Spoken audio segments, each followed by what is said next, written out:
menjelaskan materi tentang sistem pernapasan pada manusia. Jadi, sistem pernapasan pada manusia adalah suatu sistem yang tujuan utamanya menyediakan oksigen untuk proses metabolisme tubuh. Nah, untuk memahami sistem pernapasan secara utuh, kita harus mengenal bagian-bagian dan fungsi dari penyusun sistem pernapasan kita. Mulai dari yang pertama yaitu hidung.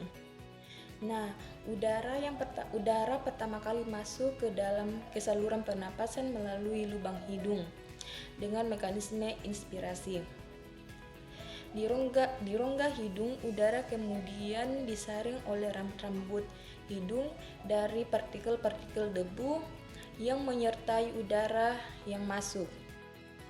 Nah, selain itu, udara juga akan dihangatkan dan dilembabkan agar sesuai dengan suhu tubuh dari rongga hidung.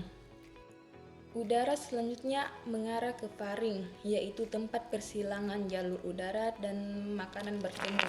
Jadi pada faring ini adalah tempat dilaluinya udara pernapasan dan makanan yang berasal dari mulut.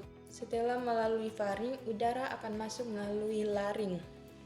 Di belakang lidah dan di depan laring terdapat epiglotis yang berfungsi mengatur masuknya udara dan makanan ke saluran masing-masing. Ketika makanan ditelan, laring bergerak ke atas mendorong epiglotis sehingga menutupi glotis. Glotis ini adalah bukaan trakea atau tenggorokan. Hal ini memungkinkan makanan menuruni esofagus menuju ke lambung. Ketika makanan turun menuju lambung, glotis terbuka sehingga memungkinkan udara pernapasan masuk ke laring yang merupakan bagian atas dari saluran pernapasan. Di laring juga terdapat kotak suara. Suara yang dihembuskan dari dalam keluar mengalir cepat melalui pita suara, yaitu sepasang pita otot elastis di dalam laring. Suara dihasilkan ketika otot-otot di dalam kotak suara menegang atau kontraksi dan kemudian merentangkan pita suara sehingga bervibrasi atau bergetar. Nah, suara tinggi dihasilkan dari pita-pita yang berlentang berasal dari pita suara yang tidak berlentang erat dan bervibrasi sangat cepat. Sedangkan suara rendah berasal dari pita suara yang tidak begitu tegang dan bervibrasi secara lambat. Dari laring, udara masuk ke trakea. Di dinding trakea ini terdapat vertilago atau tulang rawan yang memperkokoh trakea, sehingga saluran ini akan tetap terbuka. Selain itu, terdapat epitelium yang melapisi trakea hingga bronkus. Epitelium ini dilapisi oleh silia, mukus atau cairan lendir yang tipis.